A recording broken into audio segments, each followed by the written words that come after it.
देखो जो चैतन्यता है, चैतन्यता, तो ये चैतन्यता सर्वव्यापक है। अब चैतन्यता सर्वव्यापक है तो सचमुच में सच्चिदानंद सर्वव्यापक, सच्चिदानंद परमात्मा सर्वव्यापक है। सर्वव्यापक है तो आप उससे भिन्न नहीं हो, हम उससे भिन्न, कोई उससे भिन्न नहीं है, सब जगह समान रूप से व्यापक है सच्चिदानंद। अब सत्य है, चैतन्य है और आनंद रूप है, सच्चिदानंद का ये अर्थ है परमात्मा। और दृश्यमानता जितनी है ये उसी की शक्ति है, दृश्यमान होना ये माया शक्ति उसी की है। अब इसमें चैतन्यता जो है वो है तत्व, विद्या सत्य है परमात्मा, और जो दृश्य है जितना भी शरीर और संसार जितना दृश्य ये उसकी माया है, दिखाई पड़ता है, बदलता रहता है, ये नहीं है, इतना तो सिद्धांत है। अब जीव अपने को दृश्य माने रहता है, तब यही अहंकार है और यही बंधन है, शरीर का बंधन है। अब शरीर का बंधन हो गया तो जन्म मृत्यु और सुख दुख, रोग, बुढ़ापा, भूख प्यास, सर्दी सब विकार आ गए, क्योंकि सब शरीर में है। मुक्ति का है, मुक्ति है ये जान लेना कि मैं शरीर नहीं हूँ, मैं निराकार सच्चिदानंद हूँ।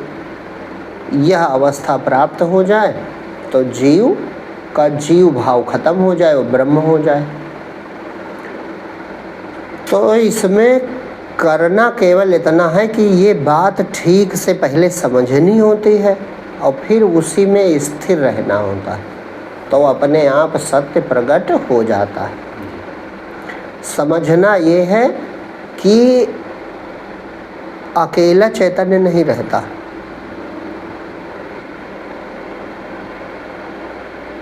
अकेला चैतन्य नहीं रहता। जैसे उदाहरण के लिए कोई खाने वाली चीज ले लो,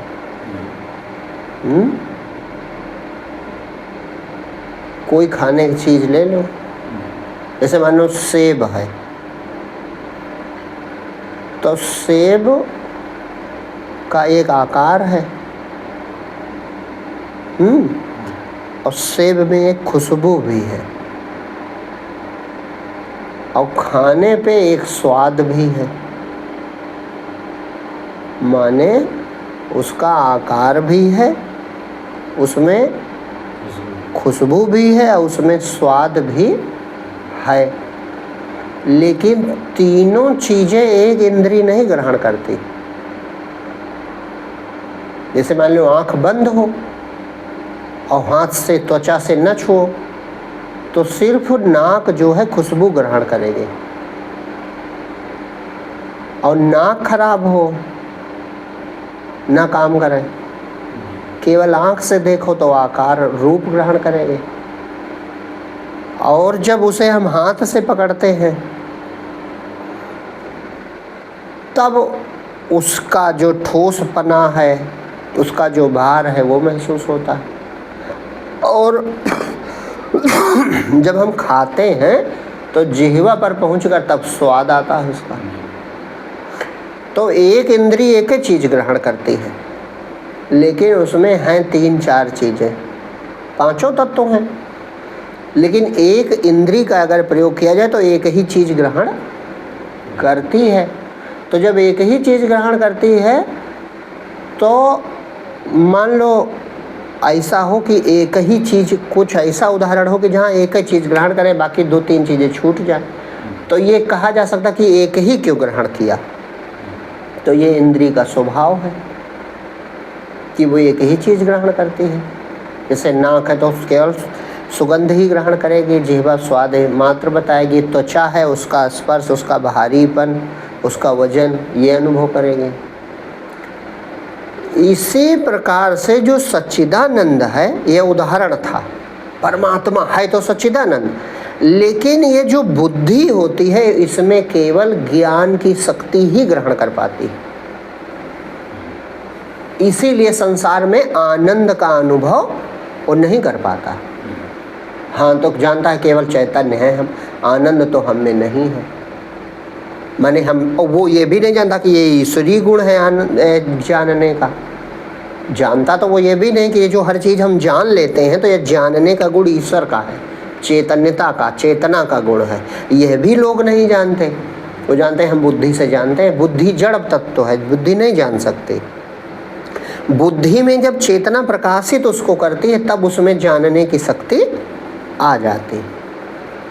लेकिन बुद्धि केवल चैतन्यता ही ग्रहण कर पाती है, उसका आनंद रूप, उसका सत्य स्वरूप नहीं ग्रहण कर पाती। लेकिन है वहाँ, जैसे जब सेब की मान लो मिठाई की खुशबू ले रही नाक और आँख नहीं देख रहे, तो है तो वहाँ मिठाई भी, मीठपना भी है, लेकिन केवल खुशबू ही ले रही है, या केवल स्पर्श ही है। जब जिह्वा पर पहुँचे, और ये तीनों चीज़ें जाके मन सब कुछ जानता, सब मन है। ये उदाहरण है। इसी तरह परमात्मा सच्चिदानंद है, और वो पूर्ण अनुभव जब ये है बुद्धि चेतना में शांत हो जाती तो वो सच्चिदानंद स्वयं का ही पूर्ण अनुभव कर रहा है। उसका अनुभव इंद्रियों से नहीं हो सकता। इसीलिए उसको कहा गया है कि मन इंद्री जा ही न जान सके, नहीं बुद्धि जिसे पहचान सके। न बुद्धि उसे पहचान सकती है और न मन और इंद्रियों से वह जाना जाता है। लेकिन मन, इंद्री, बुद्धि, शरीर, संसार सबको वही प्रकाशित कर रहा है। इस समय भी जब हम, जैसा आप सुन रहे हो, हम कह रहे हैं, इस समय भी वही प्रकाशित कर रहा है। वही सच्चिदानंद ही है, उसके अलावा कोई दूसरी वस्तु नहीं है। जब एक ही परमात्मा तो दूसरा कुछ नहीं। लेकिन जब उसका संपूर्णता से कोई अनुभव नहीं कर पाता, इसीलिए लोग शरीर को ही सत्य मानते हैं, या कोई इंद्रियों को सत्य मानता है, प्रकृति को सत्य मानता है, तो इन्हीं में फंसा रहता है। इसके बाहर अपना सत्य स्वरूप नहीं जान पाता। लेकिन संतों ने ये अनुभव करके देखा कि ये जो कुछ भी है वो वृत्ति या विचार मात्र ही है। जो बुद्धि में विचार उठता है तब विचार मात्र ही अलगाव है, वही आकार के रूप में दिखाई पड़ रहा है। तो जब विचार मात्र ही है तो जो निर्विचार दशा में अगर रुका रहे, ये मान करके कि मैं हूँ, तो मैं तो अहंकार हो गया। लेकिन जो हूँ कहता है, पीछे कोई शक्ति तो है जो कहती है मैं हूँ, उस शक्ति में समर्पित हो जाए, वो ज्ञान स्वरूप है चेतना। इतना तो सबको अनुभव है कि हम सब चीज़ जान रहे हैं। तो जो सब चीज़ को जान रहा है, बस उस जानने वाले में समर्पित हो जाए कि यही ईश्वरीय शक्ति है। तो जो बुद्धि में अहंकार आभासित हो रहा, तो हो जरूर रहा है, लेकिन होकर भी ये इसमें बंधा नहीं है। बंधने का आभास दिखता है लेकिन बंधा नहीं है, केवल आभास हो रहा है अलग ही। इस समय भी जैसे स्वप्न से समझ सकते हो, स्वप्न में शरीर दिखा तो शरीर के अंदर ही बुद्धि दिखती थी। शरीर के अंदर बुद्धि दिखती थी, तरह तरह के अनुभव करती थी, लेकिन वो सब होकर क्या उसमें कुछ भी तुम्हारा चेतना तुम्हारी बंधी थी? वो दूर से ही प्रकाशित कर रही थी। दूर का मतलब अलग रहकर ही प्रकाशित कर रही थी। बस इसी तरह यहाँ भी है, जो तुम्हारा अस्तित्व है वो परमात्मा है। हमारा सबका, जीव का जो अस्तित्व है, जीव कोई चीज़ नहीं, जीव एक विचार मात्र है, जीव एक लहर तरंग मात्र है, जो शरीर को अपना आपा मान बैठा, शरीर को अपना रूप मान बैठा। लेकिन ये हो जाने पर भी यही इतनी बात विश्वास करनी है, श्रद्धा करनी है कि ऐसा होने पर भी हम हैं परमात्मा ही। इधर का ये सपने की तरह खेल जरूर चल रहा, लेकिन अगर हम अपने में शांत होना सीख लें तो हम परमात्मा ही हैं। और कुछ नहीं करना, केवल शांत हो जाना, अपने स्वीकार कर लेना है कि मैं नहीं हूँ, मेरे रूप में परमात्मा ही है। तो जब गहराई से शांत हो जाएंगे तो जो ये चेतना है ये अपना सत्य और आनंद रूप भी प्रकट कर देती है। ये अपना सत्य और आनंद रूप भी प्रकट कर देती है। और जब सच्चिदानंद संपूर्णता से एक बार प्रकट हो गया, बस अचानक ये सब गायब हो जाता है, मुक्त हो जाता है जीव। रहस्य भेद खुल जाता है कि अरे ये है, ये नहीं है।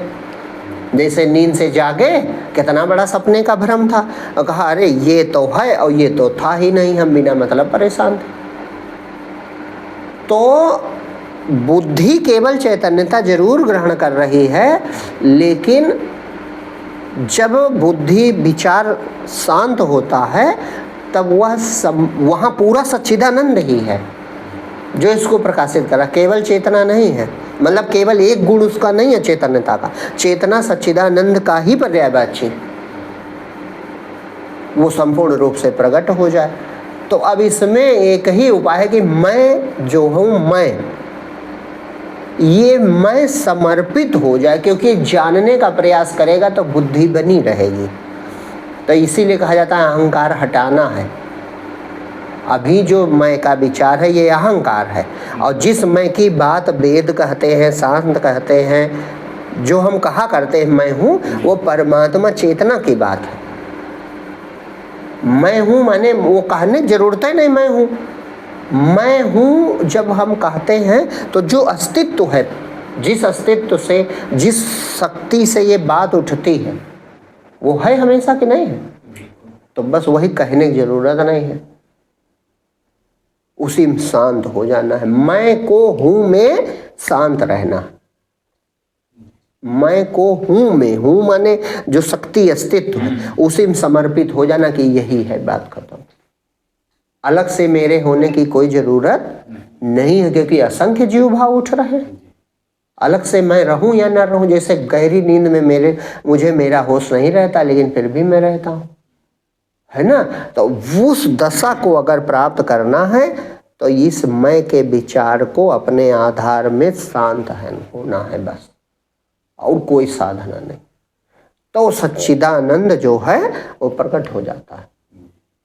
अभी उसका केवल चैतन्यता का गुण हमें महसूस होता है, इसीलिए हम पहचान नहीं पाते। हम सोचते हैं हम खुद ही ज्ञानी हैं, हम हर चीज को जानते हैं, और तुम अलग कुछ हो ही नहीं।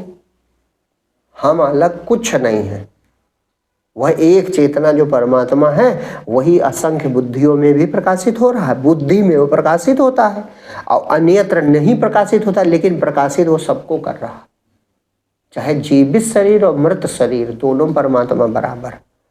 चेतन जीव और जड़, जो जितना जड़ जगत है, सब में परमात्मा बराबर एक मात्रा में प्रकाशित। बस अंतःकरण माने होता है दर्पण। ये जो मन बनता है, बुद्धि, मन, बुद्धि, चित्त, अहंकार, ये दर्पण की तरह है। तो इसमें जब वो चेतना प्रकाशित होती है, मैं करने लगती है, बस इतनी बात। जैसे सूरज का प्रकाश सब जगह फैला हो, लेकिन जहाँ पानी भरा हो वहाँ सूरज का प्रतिबिंब बनने लगता है। तब प्रतिबिंब में कोई ज़्यादा थोड़े कुछ हो गया है, प्रकाश तो बराबर फैला है, केवल उसमें वो शक्ति है कि वो उसका प्रतिबिंब ग्रहण करने लगता है। बस इसी तरह परमात्मा पूरे शरीर में एक समान व्याप्त है, पूरे ब्रह्मांड में एक समान व्याप्त है, लेकिन ये जो अंतःकरण बुद्धि मन है वो एक ही चीज है। इसमें उसकी चेतना प्रकाशित हो रही है, बस यही अहंकार बना है। तो ये अलग से कोई चीज नहीं है। वही उदाहरण से समझो, जैसे एक जगह फोटो बन रही है, तब प्रकाश एक समान सूरज का भरा है कि नहीं भरा। तो जो एक समान है उसका ज्ञान नहीं हो रहा है आपको फोटो का ज्ञान हो रहा है। हाँ, जहाँ प्रतिबिंब बन रहा। तो यही इंद्रिय ज्ञान है, देखना, सुनना, बोलना, मैं करना, और वो समझता है यही ज्ञान है। तो जो लोग इसे ही ज्ञान मानकर ब्रह्मज्ञानी बन जाते हैं, उन्हें कभी ज्ञान नहीं होता, वो इसी में फंस जाते हैं। वो अज्ञानी के अज्ञानी रह जाते हैं और भ्रम में रहते हैं कि मुझे ज्ञान है। हाँ, और ये अनुमान नहीं करते कि मेरा मृत्यु का डर तो नहीं दूर हुआ, मेरी जो शरीर में अहंकार के कारण मैं शरीर हूँ ये भाव तो नहीं मिट रहा, सुख दुख लाभ हानि जय पराजय तो बनी हुई है, या नहीं बनी तो धैर्य धारण करना पड़ता है। और ज्ञानी को धैर्य नहीं धारण करना पड़ता, ज्ञानी को स्वप्न की तरह कोई प्रभाव नहीं पड़ता। जैसे स्वप्न की किसी घटना से जागने पर कोई प्रभाव नहीं पड़ता, इस तरह हो जाएगा जब परमात्मा शेष बचेगा, जब असली बोध खुलेगा। हाँ, केवल तुम बचोगे अकेले, अनंत ब्रह्मांड में तुम ही हो अकेले, ऐसा बोध है, वो बहुत ऊंची बात है। इसको बिना समझे, यह रहस्य बिना जाने केवल मैं हूँ, यह बात शरीर वाली, अहंकार वाली जो लोग पकड़ लेंगे तो ज्ञान नहीं होगा, वो फंस सकते हैं। हाँ, उनको लगेगा कि हम तो ज्ञानी हो गए। मैं, जैसे वेद कहता है अहम ब्रह्मास्मि, तो अहम ब्रह्मास्मि का मतलब कि मैं, ये जो उठ रहा है ये ब्रह्म है, ये शरीर नहीं है, ये कहना चाहता है वेद। तो है ब्रह्म। अब बशर्ते वो जो विचार है वो विचार आधार तक जा सकता है, आधार में जाके शांत हो जाएगा, लेकिन आधार तक चला जाए तब ठीक है। और अपने को अलग बनाए रहे, परिच्छिन्न अलगाव अपना बना रहे तो ज्ञान नहीं होगा। हाँ, इसीलिए अहंकार मिटना जरूरी, अहंकार माने शरीर वाला भाव मिटना जरूरी है, परिच्छिन्नता अलगाव ईश्वर से ये मिटना जरूरी है। इसके लिए बहुत जरूरी है कि मैं वही हूँ, जैसे सोहम कहा जाता है, सोहम माने मैं वही हूँ। तो जब मैं वही हूँ तो वो तो ईश्वर है, उसको फिर मैं करने का जरूरत है। अहम ब्रह्मास्मि, तो अगर मैं ब्रह्म हो गया तो ब्रह्म को फिर, ब्रह्म पता नहीं कब से, अनादिकाल से है, अनंत काल से है, तो अलग से आपको कुछ संभालने की जरूरत है। तो जिसका संभालने का भाव भी बना है और सोचे हम ज्ञानी हो गए, तो वो भ्रम में जी रहा है, वो बहुत बड़े भ्रम में फंस रहा है। भाई मैं ब्रह्म है, तो जब मैं ब्रह्म है तो ब्रह्म तो अनादि अनंत काल से है। अब ब्रह्म को भी कुछ संभालना पड़ेगा। अब तुम कहो मैं ब्रह्म हूँ और हर चीज संभालते भी रहो, पूरा जीवन एकदम संभाले हो, तो आप अज्ञानी हैं, आप भ्रम में पड़े हुए हैं। अभी अहंकार मिटाइए अपना।